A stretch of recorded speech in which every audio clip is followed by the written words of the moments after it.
नमस्ते, मैं हूं ओम प्रकाश गुप्ता और आज बात उस इंसाफ की जिसकी गूंज से आज पूरा देश थर्रा उठा है। क्या रक्षक ही भक्षक बन सकता है? क्या वर्दी के पीछे छिपा इंसान इतना क्रूर हो सकता है कि कानून की धज्जियां उड़ाकर मौत का नंगा नाच नाचे?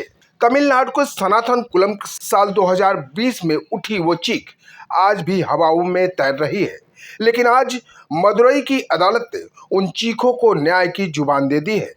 आज कलेजा हाथ को आता है यह बताते हुए कि रक्षक जब भक्षक बन जाए तो कानून की आत्मा कैसे तड़पती है।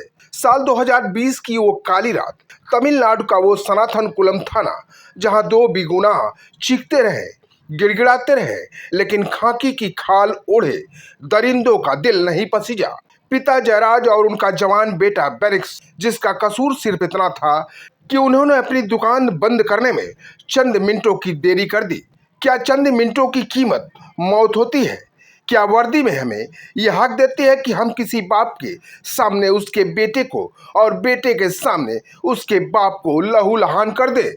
आज मदुरई की विशेष अदालत ने उन 9 पुलिसकर्मियों को फांसी की सजा सुनाकर उस लहू का हिसाब किया है जो थाने के उन दीवारों पर सूख गया था। ये सवाल सिर्फ एक अदालती कागज ही नहीं है, ये उन मासूम चीखों का जवाब है जो 4 साल से इंसाफ के इंतजार में हवाओं में गूंज रही थी। लेकिन दिल को कचोटने वाला सवाल आज भी खड़ा है, क्या ये दरिंदे वाकई फांसी के फंदे तक पहुंचेंगे या फिर रसूख और कानून की पेचीदगियों का सहारा लेकर ये गुनहगार फिर से तारीखों के खेल में छिप जाएंगे? हम जानते हैं कि अभी मद्रास हाई कोर्ट की पुष्टि बाकी है, सुप्रीम कोर्ट की लंबी दलीलें बाकी है और राष्ट्रपति की दया याचिका का वो आखिरी दरवाजा भी अभी खुला है। ऐसे में अक्सर देखा गया है कि वर्दी की ताकत और रसूखदार पहुंच न्याय की रफ्तार को धीमी कर देते हैं। मगर आज सनातन कुलम की उन गलियों में जहां कभी मातम था, वहां उम्मीद की एक लौ जली है। आज उस माँ और उस विधवा की आंखों में आंसू तो है, पर उन आंसुओं में सुकून की एक चमक भी है। ऐसे में ये सजा उन तमाम वर्दीधारियों के लिए कड़ा सबक है जो समझते हैं कि कानून उनकी लाठी के नीचे दबा है। आज हिंदुस्तान के हर आदमी का सर फक्र से ऊंचा हुआ है, क्योंकि आज जीत की ताकत की नहीं, आज जीत सत्य में जयते की हुई है।